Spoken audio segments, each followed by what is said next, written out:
Bonjour, merci de votre présence et de votre confiance. Flash Info RDC.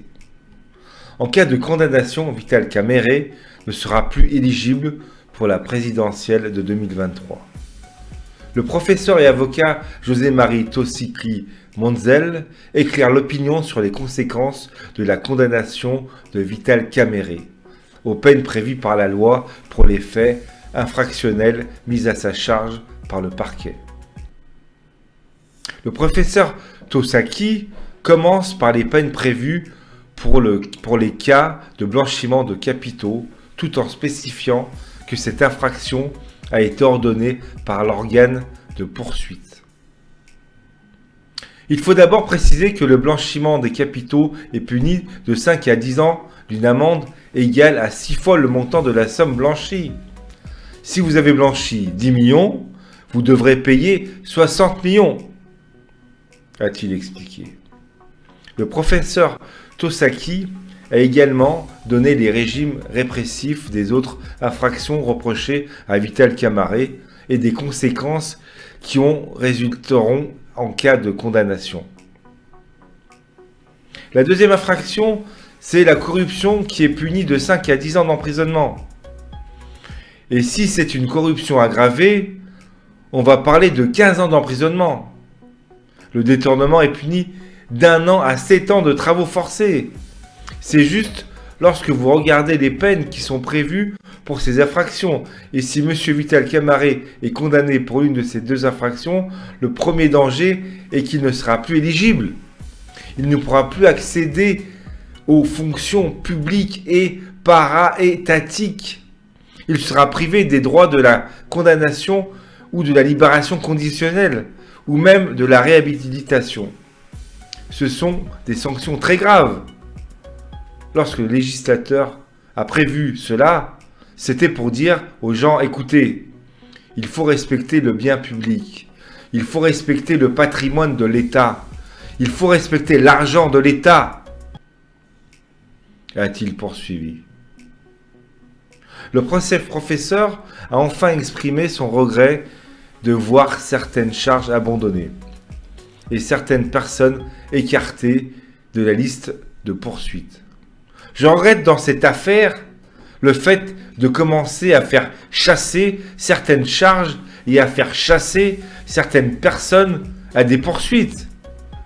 Ça ne se produit à aucune personne.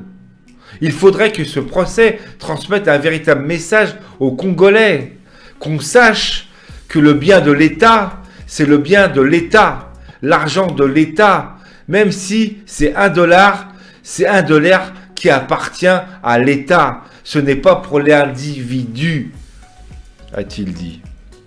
Le procès de Vital Kamerhe débute ce lundi 11 mai à la prison centrale de Makala, à Burundi. Une église burundaise de Tutsi à des Hutus rwandais ont fait des prières pour soutenir Vital Kamerhe. Nyakasane abe aguma ninyu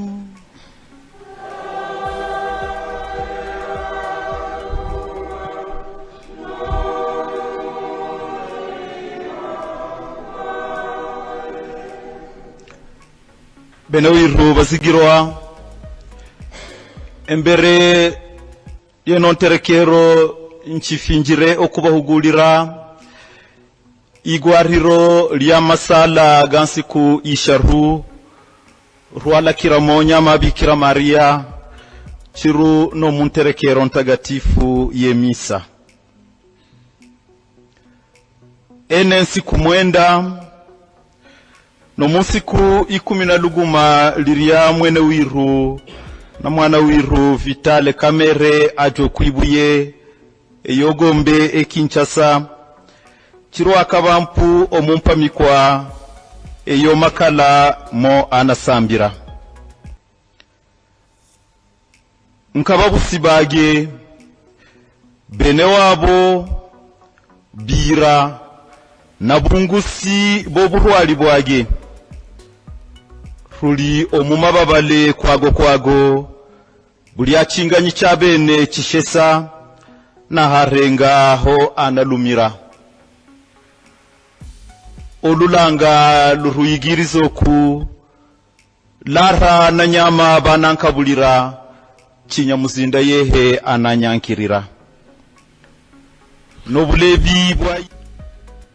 Le procès de Camaret suscite des frissons qui ne sont pas dus au corona.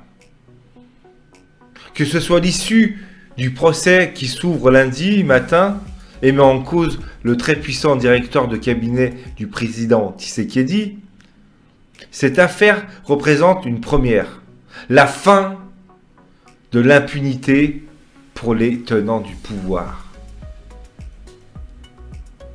Merci d'avoir écouté cette émission.